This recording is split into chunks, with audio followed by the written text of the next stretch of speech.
Okay, we're recording now. Welcome everyone. This is our kickoff for Pi Week. Happy Pi Day, everybody. So we're starting off the week with some tips for tutoring. And so my name is Lester. I am currently faculty in residence and have some very special guests with me who are our panelists today. We have our representative here from the Writing Center. You can go ahead and introduce your name, pronouns, and a little bit of what you do. Hello, my name is Mike Wong. My pronouns are he, him, his. I'm a writing tutor at the Writing Center. And yeah, at the Writing Center, I pretty much provide online tutoring one-on-one, either through Zoom or in person, about how to help students improve their writing. We're not an editing service, but we do have dialogues with students about how to improve their writing. We work with grades. We work with undergrads to graduates and all the subjects from like philosophy all the way to engineering, arts, pretty much any subject in writing. We're here to help. Excellent. Thanks, Mike. We also have then some guests from Peer Connections who you can also go ahead and introduce yourselves now. Daniel, did you want to kick it off first, or would you like me to? You can go ahead, Sandy. Okay, awesome. Hi, everyone. My name is Sandy, and I'm the tutor coordinator here at Pure Connections. My pronouns are she, her, hers. I have the honor of working with fantastic tutors such as Daniel Kukowski here, and I believe 39 to 40 other tutors, if I'm remembering correctly, to offer tutoring services for a variety of courses across campus. So math, writing, history, social sciences, psychology, you name it, and hopefully we can tutor for it. And so, very similar to what Michael and the Writing Center does, we offer both drop-in tutoring sessions and appointments to students. And so we're here to support the students with better understanding and engaging with course content and better developing the study skills and learning strategies in order to feel more confident as a student and learner. And so without further ado, let me go ahead and pass it over to Daniel, who can tell you a little bit more about that experience. Yes, definitely. So, hi everyone. My name is Daniel. I go by he, him pronouns, and I am one of our embedded tutors from Pure Connections. And what that means is that I not only tutor students outside of the classroom, but I also kind of sit in the classroom as well to help them in like their kind of just be there as another extensive mode of support. But really, we tutors we offer tutoring in honestly, I think at least or like around like 200 courses. So like we have a very well-rounded team of tutors who can help you out in writing. Just as Sandy has mentioned, like we offer in a whole array of classes from in different departments. That's really what the tutors team from Peer Connect is really all about. So yeah, I'm just one of like the many tutors to speak on their behalf. Personally, I mostly tutor statistics and undergraduate writing. So that's a little bit about me and Peer Connections. Thank you, thank you. As somebody who is also a stat professor, I appreciate y'all and what you do. Thank you, thank you. But I'm not the only faculty in residence in attendance, and so I am joined by two other faculty in residence on this panel as well. Go ahead and introduce yourselves. Hi, everyone. My name is Dr. Yolanda Wiggins. I'm a faculty in residence for the Black Scholars Community in the Arts Village, and I'm also an assistant professor in the Department of Sociology and Interdisciplinary Social Sciences.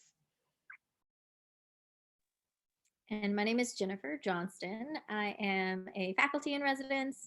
My pronouns are she, her, hers, and I'm an assistant professor in the biology department. Perfect. All right, so those are our wonderful panelists. And so we will be discussing tutoring. And so to get us kicked off on tutoring, we need to start with what it is. So what is tutoring? If helpful, maybe you can also explain a little bit of what tutoring is not. So anybody can jump in first and start us off on explaining what tutoring is. I can kind of kick off, get the ball rolling. So tutoring, it's really what it really institutes. It's about kind of providing that scaffolding for students. So really, it's is having some kind of figure or maybe even a network of people like help provide a student like to help them become really independent learners. So we're not necessarily here to teach. We're not here to kind of like, oh, let me just do your homework for you. Not necessarily like that. It's really about kind of providing that reinforcing that content and making sure that the student really retains the info. And in a sense, it kind of helps teach them how to be a student, because sometimes students, especially first generation college students, they hit the ground running. We go to classes that sometimes we think we know how to be students, but sometimes there's really a lot more to being a student than just going to class, taking notes, sitting there, taking it all in. Because sometimes that information doesn't actually get in. Like, it really helps to have someone who can not only understand it, but to also really really help lay that foundation for students. And I think that's really what tutoring is all about in a nutshell. Anyone else, feel free to chime in if they want to add something, or maybe I missed something else that's also at part of tutoring. Yeah, I think that's great. I think the purpose of tutoring is to help students help themselves. Like that's, I think, a big portion of what it is. The function of a tutor is to assist or guide students to the point, exactly what Daniel said, to the point at which they become independent learners. They eventually no longer need a tutor. So tutoring can really be thought of as a two-way exchange process. So the goal of a tutor is not for the tutor to write a paper or solve a math problem, but to really help the tutee develop best study practices and strategies, find answers, find the solutions on their own. So guiding students through that process. And tutoring can also be used as an opportunity for students to articulate their academic goals, what they want to accomplish in a course, or even throughout their college career, and also give the tutor a better sense of that student's history in a particular course. Yeah, and I'll add on to that is definitely kind of two ways. As a writing tutor, I definitely, as I said before, we like to have a dialogue with our tutees. It's kind of like identifying, oh, what can they improve? And then we can discuss like, oh, what things can be improved, and then explain, like justifying and explaining those improvements and trying to make sure they understand they're essentially what they need to do. Also, even today, I was in one of my tutoring sessions is like offering them resources. So at the Writing Center, we have like a lot of handouts, a couple videos of like, so it's like definitely in the session they learn something, but also giving them something physical to take home with them, curating resources or giving suggestions on, oh, check out Purdue OWL for writing. So it's so that at least they learn something in the session, but they also have something to refer back to if they can't like meet again, or if they're working on something, they're like, oh, what did they talk about? Either refer back to the notes or refer back to the website or handouts that we provided them. That was so beautifully described, you all. Like I really like the explanation of kind of being a partner in the process, like along the way, that two-way exchange. And I wanted to kind of further add to that by maybe giving an example, because we have many students coming through kind of expecting that our tutors will be giving them the answer, telling them exactly what's wrong, what's not, what 2 + 2, what does that equal? And so I just wanted to clarify that our tutors are trained to help you, the student, get to that point yourself.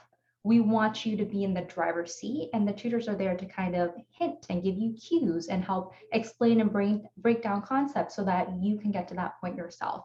And the reason why we want to do that, why that's important, is because when you leave the tutoring session, we want you to feel comfortable and confident enough to be able to take those skills and apply it to your other problems, to apply it to your homework, your exams, your quizzes. And so that's the independent learning part and building the confidence that we want to ingrain into our students.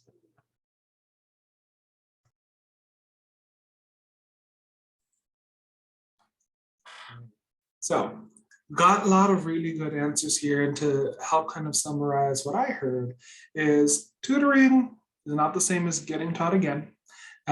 It's also not a place to bring your homework. Your tutors are not going to do your homework for you, but what they will give you instead is the skills to be able to do that homework.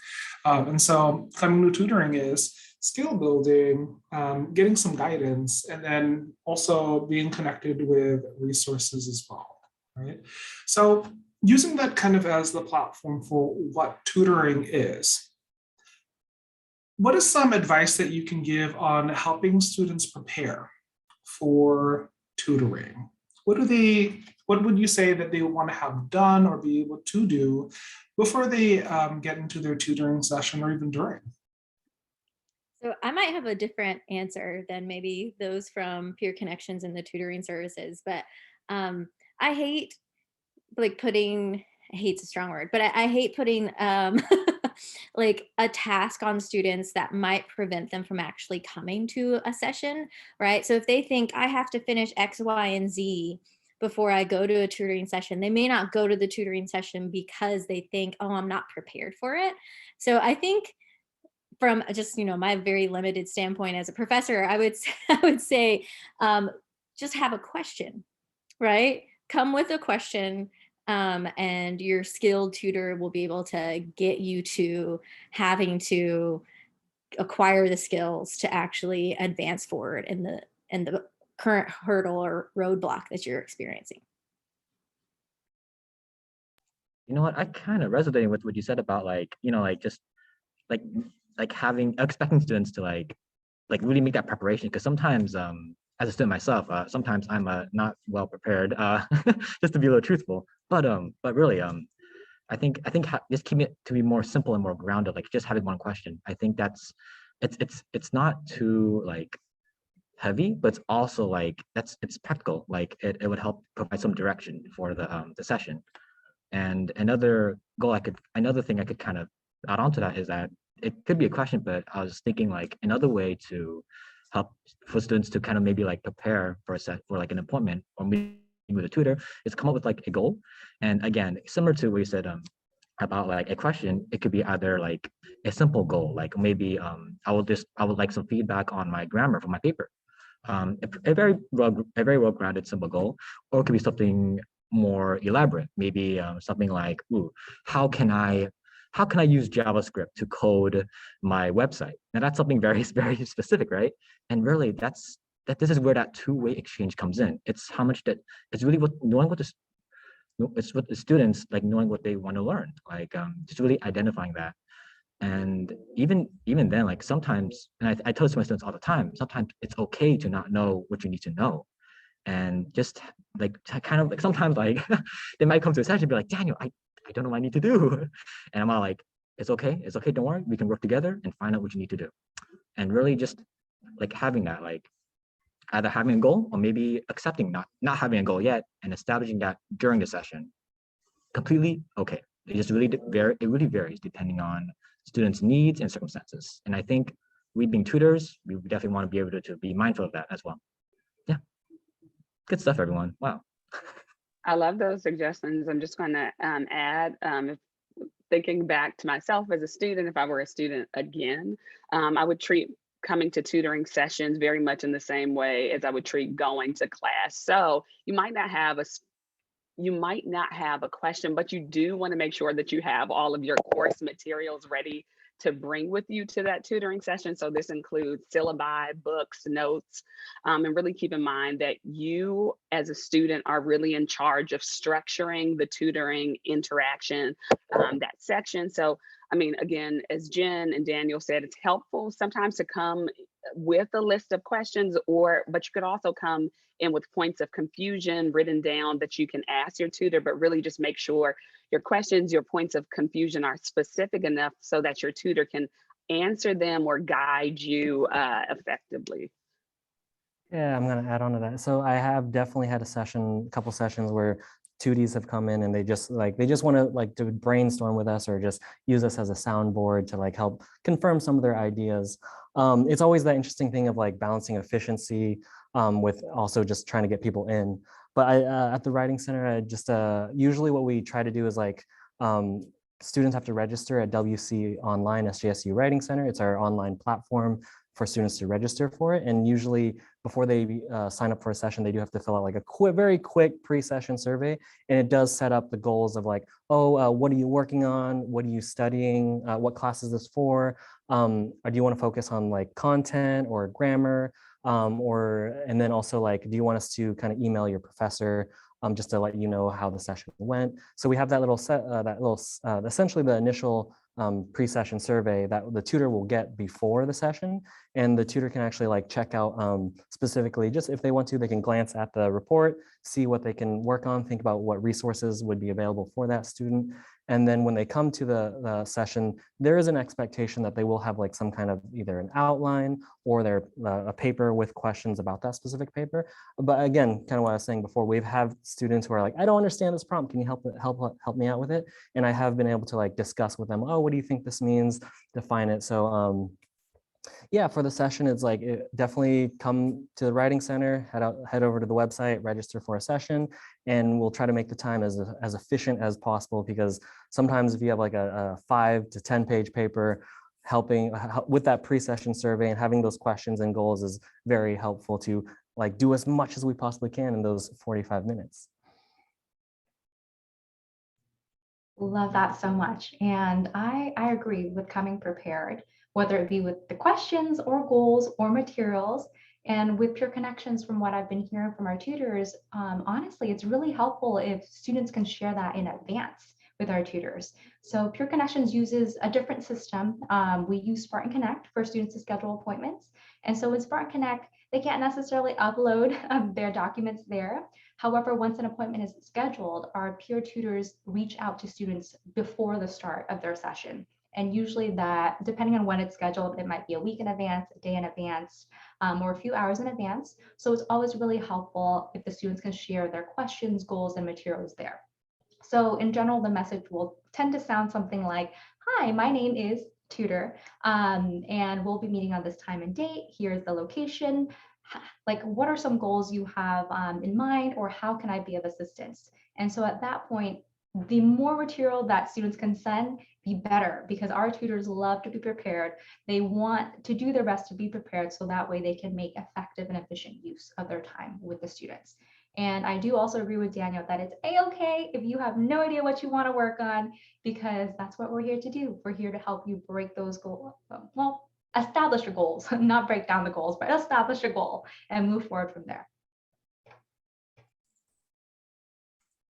Great. And so just to summarize this next section, that how to prepare, you don't need to be prepared with everything, right? It seems like what we're trying to focus in on is being prepared with questions to ask, concerns to give, and really empowering yourself with the resources that you need to ask the question. So coming prepared with syllabus, books, notes, and really a lot of you had really pointed out that the tutoring session is really about the person getting the tutoring, right? It's not necessarily for the person who's coming in, the student coming in, trying to please the tutor in some way, but it's really about empowering the student. And so I really loved that part. And it seems like there's a wide range of ways to be able to be prepared. But our main takeaway here is come in wanting to be prepared to wanting to get the question answered or the concern addressed, and then things will be fine. So going on that theme then, what would be some advice that you would give to students to make the most of their tutoring sessions? Is there any advice in terms of Zoom versus in person? Maybe in terms of tutoring that will work better? How far in advance do we have to schedule the tutor? And this time of day matter? Anything like that that could be helpful for having students plan how to make the most of their sessions.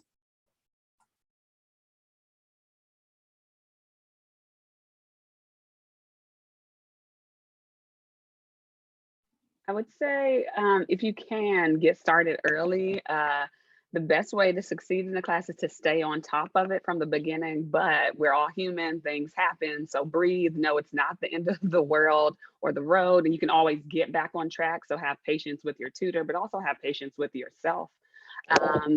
I feel like I say this to students in my research methods all the time. Stay active in your tutoring sessions by working through problems or practice questions. You don't have to, if you don't have things to work on, maybe ask your tutor to prepare a sample set of whatever it is you're working on.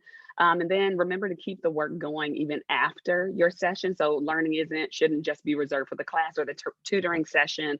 Remember, it takes practice and then know how you learn. So there's a good chance that you and your tutor learn in two completely different ways. And if you don't understand what your tutor is telling you, ask if the two of you can try a different approach that might be more in line with your learning style.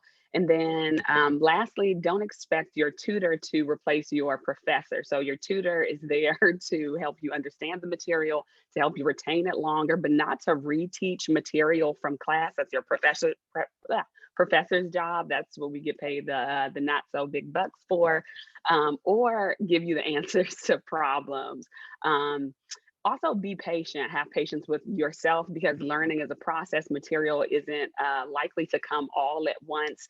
And then lastly, reduce distractions. So keep your individual study sessions, if you can, in a quiet, maybe secluded space, and put away things like cell phones, any excess materials that aren't pertaining to your learning or the tutoring session that is going to draw your attention away from your work. Yeah, and just to add on to that, as a tutor, we're not professors, so we cannot say, oh, you'll get this grade or this grade. That's like a big no-no. So we can't do that. We're not paid to do that. We're not qualified to do that. So any tutors that do that, I don't think we have any problems with that, but that's just a heads up. If you ask your tutor, like, what grade do you think you get? They will go, I can't, I'm not a professor, I can't give you the grade.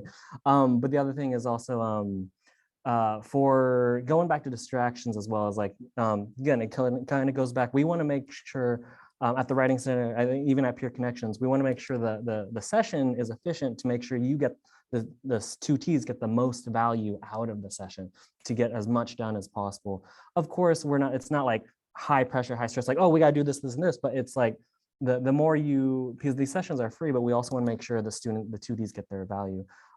As for like some of the, when can tutors, for the Writing Center specifically, well, we do have, like, you can book an appointment an hour before, but after the hour before, if you don't, essentially, if the appointment starts at 3, students can book the appointment anytime before 2. So they have, but after 2 passes, they can't sign up for that 3 that hour. So it can be like same day, an hour, like anytime before that hour. For booking an appointment. And then just for tips for sessions, definitely, like, I would say bring in some writing, have some questions, fill out, like, register for the you have to make it, you register and then fill out that pre-session survey, and then the tutor will be able to help with pretty much anything related to writing at the Writing Center. Nice. Yeah, I'm hearing a lot of great feedback about like how to make the most of tutoring. This kind of a new one that I'm gonna drop on y'all, but like one thing that I think is kind of overlooked on when it comes to making the most of a tutoring session is to choose your time wisely. I've had students come in. I think this is a while back when I did morning tutoring. They came in for a morning session. It was at 10 o'clock a.m. and I sat there and I waited. 5 minutes late, my student shows up and they're like, Daniel, I just woke up. And I'm like, great, I'm glad you can make it. Do you remember what you want to work on? They're like, no. So really, so sometimes really, one big recommendation is to not choose a tutoring time right after you wake up or after your usual wake up time. Try to find the optimal time for that, to get that brain cells going. Because sometimes I think we all need some time for our brain cells to warm up so we can actually like start thinking properly. I speak from my own experience as well, but really just find that optimal time of when you can be the most productive, when it can be the most like when you can really like narrow down that thought process. Because when it comes to tutoring, really, if it's one thing one word I can summarize tutoring, it would be thinking.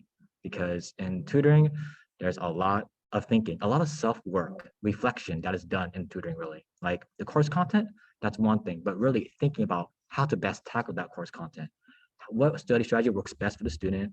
There's a lot of thinking and like really that metacognition, that thinking about thinking. Like, yeah, it gets a lot levels of thinking, really, but really just being in that right mental and physical like state Like, you know, are you in a space where you can't think? Are you in a, is your brain functioning?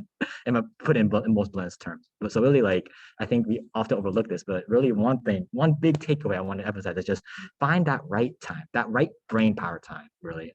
Just a time where you can really get the most out of like that whole reflection process, really. That's really great, Daniel. In metacognition analyses, I think it's important for everyone to like recognize when they're most efficient with like tasks. Like there are morning people. I happen to be one of those weird morning people who like just gets most done in the morning. I don't know why. I'm just that person. But most of our students are probably night people. And they get more done at night. So yeah, why schedule a morning tutoring session if you know you're not going to be in that space to actually be productive? Schedule at a time, obviously, that works for the centers as well as yourself. And just, become self-aware. I think students, when you're in college, that's what you're doing, is you're learning more about yourself. You're having that time to explore, what is it that I like? What makes me tick? And then also, how do I learn? Right? How do I learn best? And just figuring that stuff out. And I think peer connections in the Writing Center helps you do that as well. And I also want to echo on what Yolanda had mentioned. You have a syllabi, when your due dates are. Just schedule those tutoring sessions, a couple weeks before that big assignment or the big exam. Just get those in your calendar already. Prepare in advance. Set yourself up for what I like to say success. Give yourself a win. Because we all know that we procrastinate. I still do it, and I'm a PhD. So, so just set yourself for a win, and that would be my answer to when you should. And add on to that, like what Yolanda said, is like not just be patient with the tutor, but also be patient with yourself learning. And similar with productivity about what Daniel was talking about, is also like, it's okay if it's due that day and you schedule the appointment that day, that's okay, but try to give yourself a little more time to like not do the last minute, and then not have the expectation that your tutor is going to like in that last minute save your assignment, fix your assignment, do your assignment. So yeah, give yourself a little bit of time, at least like a week before, and you'll be surprised. Sometimes if you go to the session before, like a week before, or like earlier, you might learn something new or get a resource that will help you, that will help make the process of your assignment a lot easier by reaching earlier. But like I'm saying, it's okay to come at the last minute, but definitely try to give yourself a little more time to understand, reflect, as what Daniel said. So avoid the last day, but if it must be done, that's okay, but try to avoid it. Y'all brought up so many fantastic things. I have so much I want to respond to and build on. So let me try to start somewhere. Michael, what you said about like, hey, be patient with yourself. It might take a little longer. That's okay. Totally resonates with me on that. I think my one biggest advice for students is to be open-minded about the process, because being that the tutoring process isn't straightforward where we give you the answer, sometimes it might feel a little bit slower. And I hope students can embrace that and be okay with that, because yes, it is going to take a little bit longer, but you are building the important skills to make sure you can get through this. And so that's one thing I wanted to bring up. Please don't ever hesitate to communicate your needs and to advocate for what you need. I forget if it was Yolanda or Jennifer who mentioned like the different learning styles. Like if something's not working out for you, I would like to empower you to let our tutors know, because if they don't know, they're not going to be able to adapt and be able to help you. So please don't hesitate to let them know. If you're terrified to let them know, let me know and I will let them know. I got you. Another piece, I think Michael brought it up earlier, is like, how do we like maintain efficiency and still be able to like give students the support that they need? And so sometimes, as a student, you might come in with like a bajillion exam questions or a bunch of homework questions that you want to tackle, but out of a worksheet of 10 questions, like realistically, we might only be able to tackle 2 to 3. And so definitely make your list of priorities and communicate that with the tutor, like within this amount of time, this is what we can realistically achieve, and then set goals for what you can do after that. I wanted to share a little bit more about what the Peer Connections like scheduling process looks like, so you all are aware. Very similar to the Writing Center and what Michael shared, we also have that like 1 hour beforehand kind of scheduling policy. And so up until 1 hour before the session, students can schedule appointments. I will say that some of the courses for tutoring at Peer Connections will run out quick. So like, for example, the math, the sciences. And so if you can plan ahead, please do take a look, see when those big projects are being due, those writing assignments, those exams, and try to schedule ahead, because some of our tutors can be scheduled all the way out until April. And so that doesn't mean we are not here to help you. If ever there isn't a course that's listed that you need help for, or if there's just no times that work with you, or there's just no times at all, reach out to Peer Connections and we will do our best to accommodate. Because most of the time it isn't about, whether or not we tutor for a class, it's more about the content. Because let's say if you're a grad student and you need help with stats, we have stats tutors. And so they can definitely help in that regard. If you look at the schedule in Spark Connect and you're like, oh my gosh, there's no appointments, freaking out, what do I do? Please know that there are also drop-ins. And so not many students have been coming to drop-ins, that's just a secret between you and I. And so we have drop-ins for math, for writing, biochemistry, physics. So if you need help and you have like a quick question, drop by for a quick drop-in session. You don't need an appointment for that. That concludes my endless list of advice. Also, I'm just going to add I'm an embedded tutor at University Housing. So I'm pretty much at the study hub on Thursdays, but I also have like a Zoom hours on I think it's on Wednesday. But the thing is, like at the Writing Center, like I'm fully booked, but at University Housing, I haven't had any 2Ds come in. So definitely like the Writing Center might be full, but if you check at the study hub, I'm there. My sessions are open for drop-in or for appointments, and those are more lenient. They're not as strict as the Writing Center hours. So definitely drop in to the study hub. My flyer's there if you want to schedule an appointment, or if you drop in, my times are also on the flyer too. So definitely check in there. Wonderful. So a lot of really good advice to be able to make the most of your sessions, talking about being present in the session and then making sure that you are really keeping your mind, your head, your heart also into the session as well. Being patient with yourself, I think, is really good advice. I think then, as we're talking about helping students learn how to learn, right? We're also helping students to realize that they're also human, right? And so being able to make room for that, I think, is also equally important. And this piece of self-advocating, a tutor is only going to be as helpful as much as they know, right? And so if you are somebody who okay, needs to go really slow on something, ask for that. If you're like, wait, I don't want to focus on like this basic stuff, I need help with this more advanced stuff, you can ask for that as well. And it seems like everyone's really good about being accommodating for that. So we talked about how to make the most of the session. All of you had talked about different ways to get in touch with you. We're going to go ahead and switch to then some of the common questions. All right. And so if you have any questions for any of you participating, go ahead and drop them in the chat and then we'll touch on them. The first question that I have is this. So how do you decide what you go to a tutor for and what do you go to a professor for? I can talk for the Writing Center. So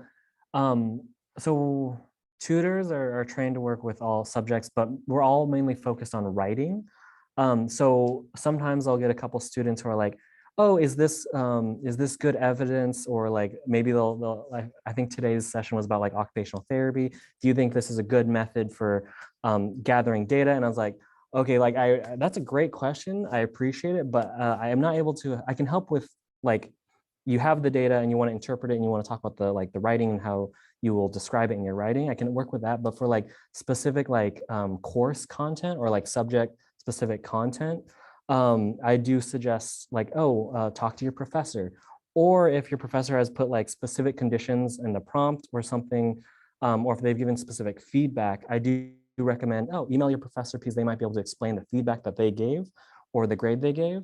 And then for like, let's say content, if they covered this concept in their class, maybe ask them about it because as a writing, I can help you with your writing, but if you're going to ask me like maybe say like deeper questions about like physics or engineering, I'm not necessarily equipped with that, but I can discuss with you about how to write about those concepts and do they make sense to your audience.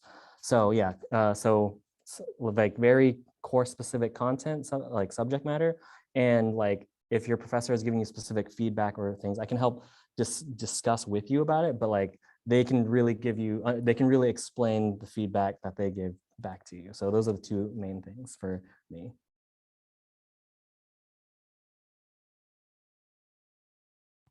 Yeah, and to add on to that, I think one defining quality of like what distinguishes a tutor from like a professor is at least for the Peer Connections and the Writing Center is that with us, like it's like the tutor is also like a student too, so we're able to build that rapport and that connection with the students themselves, and also and based on feedback I get from students, sometimes a lot of students go to us tutors because they're too scared to go to professors, which is honestly a pretty valid point. I mean, I'm not saying that all professors are scary. Obviously, some professors are wonderful, truly wonderful people.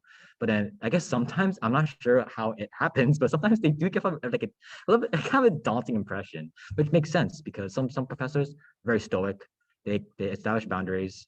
And so sometimes students aren't as inclined to approach professors, which is completely okay. But with us tutors, it's kind of like, hey, Daniel looks kind of like me. He's, this nice looking guy. I don't know. So like again, just that really that like kind of like that relatability factor. I think that's another kind of important aspect as to how like like what defines like why are tutors needed, because they're more relatable and they're really able to like provide, they can also act as a bridge really to encourage maybe the student in case like maybe in case the tutor can't answer some of the questions that the student has. Like again, just as Michael was talking about, it's something that's like super course content specific, or maybe something about grading. Again, tutors, that's not what they're here for, but we can also act as like a kind of like an encourage them to reach out to the professor, be like, hey, don't worry, that professor, I've had them before, they're not that scary, and then soon we'll be like, oh, okay, like just have that kind of assurance really. So you can think of tutors also as like like a little level of assurance before they can like maybe reach out to a professor. Yeah. I knew it. Daniel confirmed my my suspicion and my hypothesis. I knew students didn't come to me because I'm scary. I knew it. No, I think you ask a really great question, Lester. When do you go to a tutor? When do you go to professor? And there are different professors, right, Daniel? There are different ones that are much more approachable. There's some that create really strict boundaries and say after 5 o'clock, I will not check my emails. Unfortunately, I'm not one of those professors. But, I would say, I think students have that intimidating fear, of all professors, even though all professors aren't intimidating. And so I would say, I would encourage students to go to their professors in general. I think, which is why I didn't want to put that whole list. I mean, I'm not saying don't go to a tutor, but that's why I don't want to put like a list on a student, right? You must do blah, blah, blah before you come to an office hour. Because I think students should take advantage of those office hours. Half of the time I'm sitting in my office and no one's coming to talk to me, right? And I think it's because they're scared to ask a question because they think I'm going to remember that question whenever it comes time to give them the grade. And I'm going to promise you, I do way too many things to remember. So you can ask whatever, I won't remember. And I'm not going to assess a student based off of a question. So thank you for confirming, Daniel. I knew it. But I also just want to encourage any student that's listening that the majority of professors here, at least at San Jose State, are here because of you and the student body that is here at San Jose State. And we want to be able to help. So take advantage of those office hours that we are required according to our contract to have, and ask a question, no matter how silly you may think it is. It's probably not as silly as you think it is. And just to add on to that, when I was in in 2019, when my professor had in-person office hours, I would sometimes just go in there just to hang out. And it's like, that's a great chance to like build rapport. throw a couple jokes here and there and like really learn about the industry industry or field you're studying. But another thing is also, sometimes I get students who are like super stressed and they come to the tutors, that's fine. But another thing is also go to your professor, let them know you're stressed. They can give you, they can push back your deadline. They're accommodating, like if you're struggling, let them know early, and your professor I'm pretty sure most of them will work with you or give you a chance to switch, like they'll accommodate you in some way. So definitely go to your professor if you're struggling or if you're having trouble, let them know early, and then if you let them know early, they'll be able to better accommodate, better assist, better help. But if you wait like at that last minute and then or if you don't even visit them and you just go off the radar, the professors really want to help. But if they don't, again, I think for tutors and professors, if they don't know what's going on, if we don't communicate to them, they can't help. And then silence ends up going to a failed grade, which is like, no one wants a failed grade, right? So your professors are like, go for them too if you're struggling. Yeah, I said go to both. There's so many underutilized resources on campus that are available to students, and they aren't even free because you all are paying to be here. So take advantage of those underutilized resources because they could be missed opportunities, like Michael said, to build a connection with a professor or to get extra academic help with a tutor.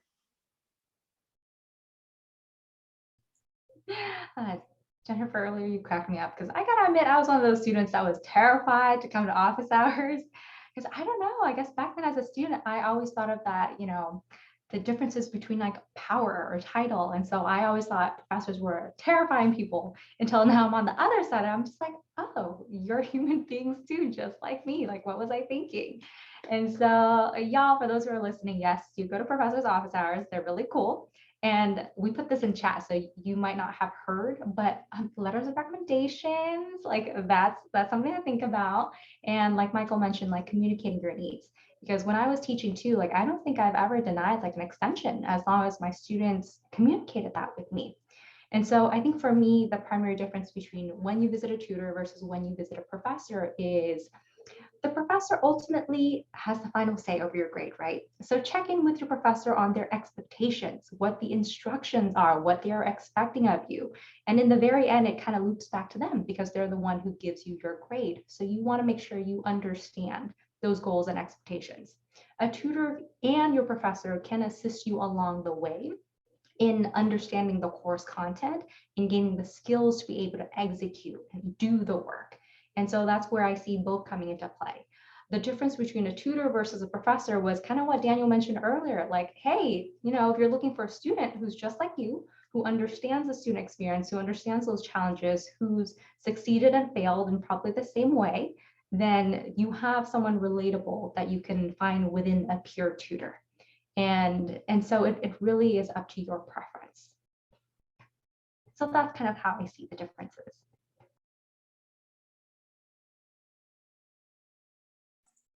Thank you, everybody. It's wonderful input.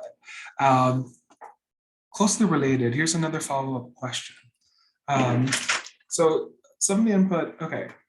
So what if I am really scared about being vulnerable with a professor or a tutor? I don't really want to tell them what I'm struggling with because I don't even tell my friends what it is that I'm struggling with, right? Is there any kind of encouragement or maybe some strategies that you can give to be able to help people who are afraid like me share what I often don't want to?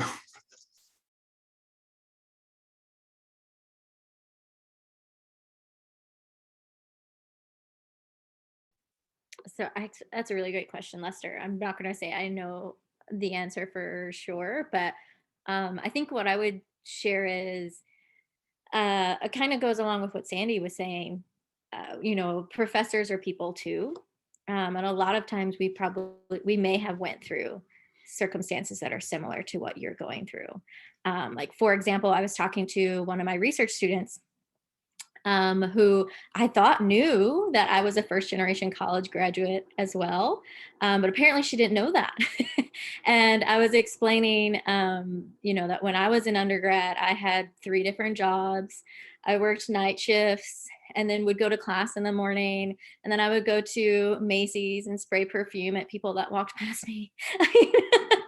And so I guess, my advice would be, you never know how someone else could actually relate to that. And you never know the story that brought your professor or your peer connector or, your tutor to where they are too. And so, I think assuming that you're going to be judged is not always an appropriate response. I mean, I think you should be protective, right, of what you share with people.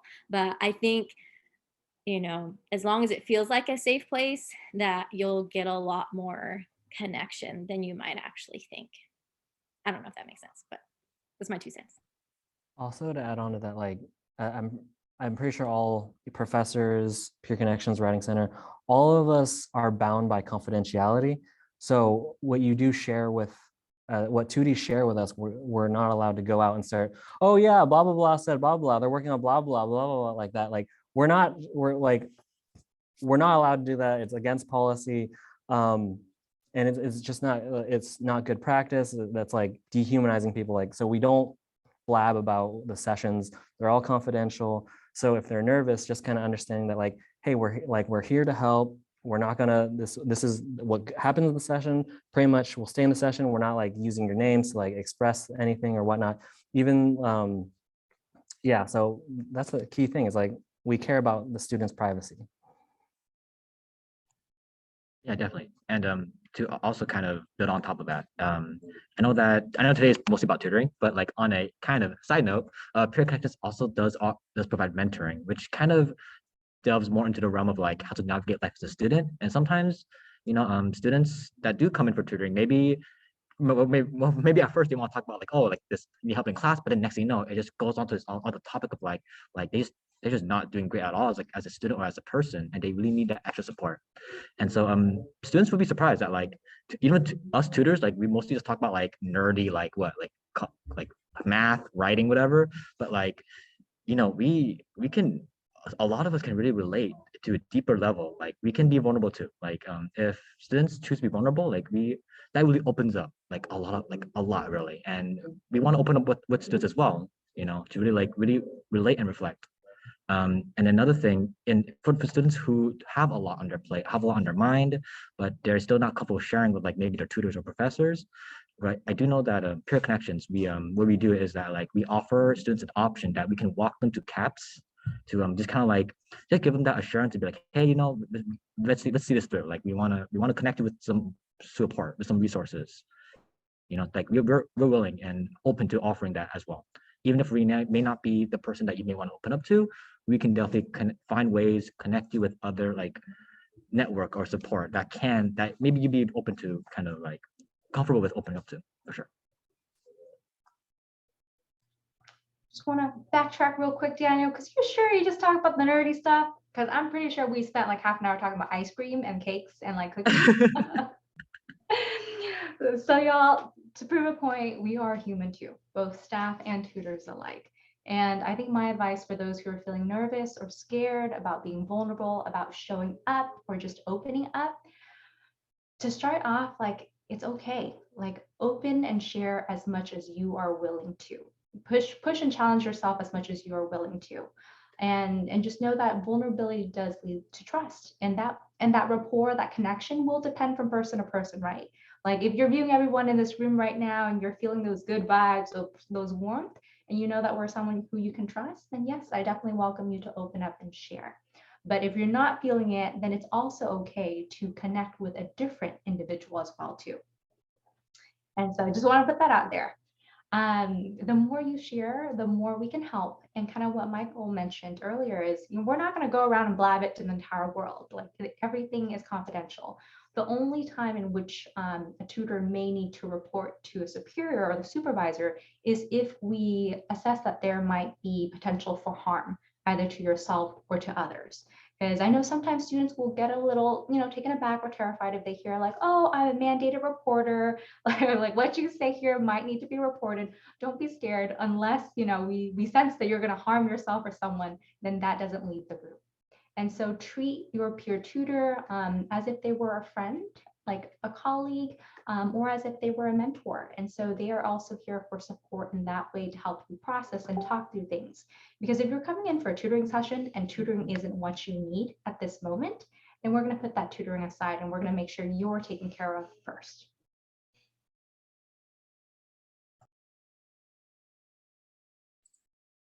Wonderful. So overall, I'm hearing a lot of like vulnerability begets vulnerability, establishes trust, and then could also open you up for access or at least awareness of other resources that you might not even be aware that you need.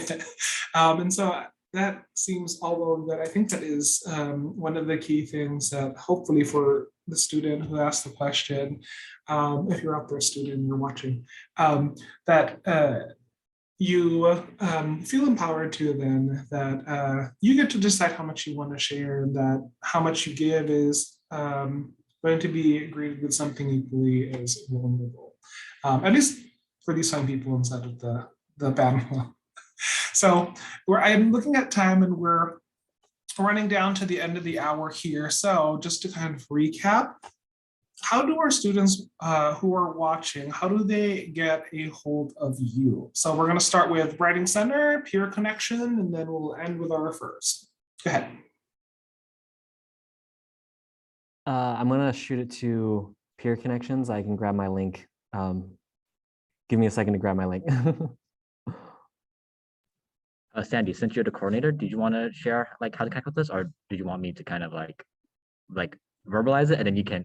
All right, the floor is okay. All right, awesome. So with Peer Connections, there's definitely multiple ways to contact us.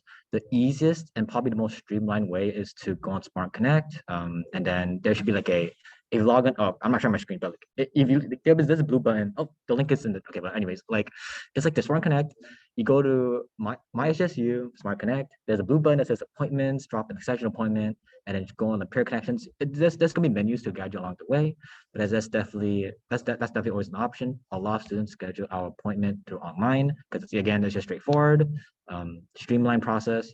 Other ways to do so is to also call our number. Our number is also on our website. Just call our welcome desk, and they can help you. They're very nice people. In fact, fun fact, actually, they don't get a lot of calls in the first place. So like chances are you'll probably get a hold of them pretty easily. Because again, I guess things are going a little slow. Now that we're back to in person.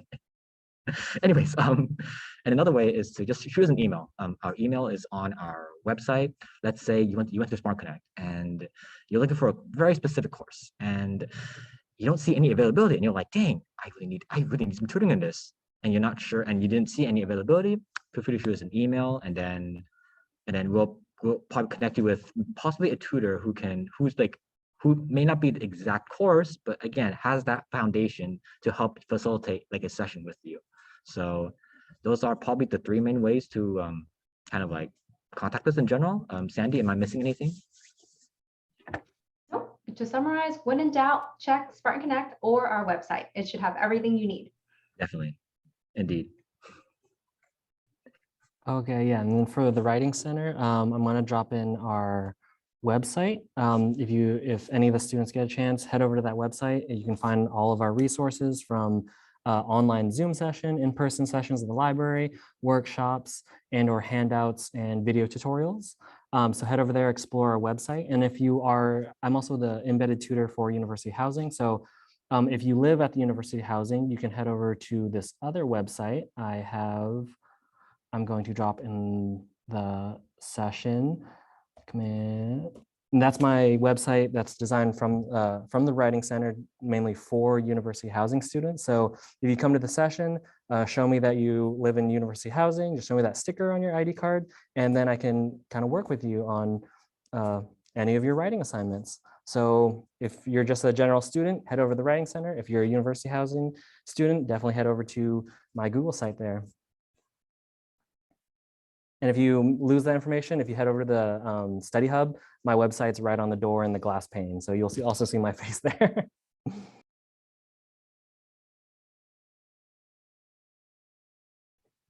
So as far as faculty and residents, we have tutoring sessions available. Usually they happen to show up around exam times, around final exam times, but we also have virtual study halls that we put on pretty regularly just to give students an environment to study and to know that there's someone on the other side of the screen doing the exact same thing as you, just to create like this environment where we're being productive. Currently this semester, it looks like they're happening on Mondays from 4 to 7, but I'm sure you'll get emails if you're in housing of these happening periodically throughout the semester. And during finals week, we have several of them just to make sure we're covering bases to give you all a chance to succeed.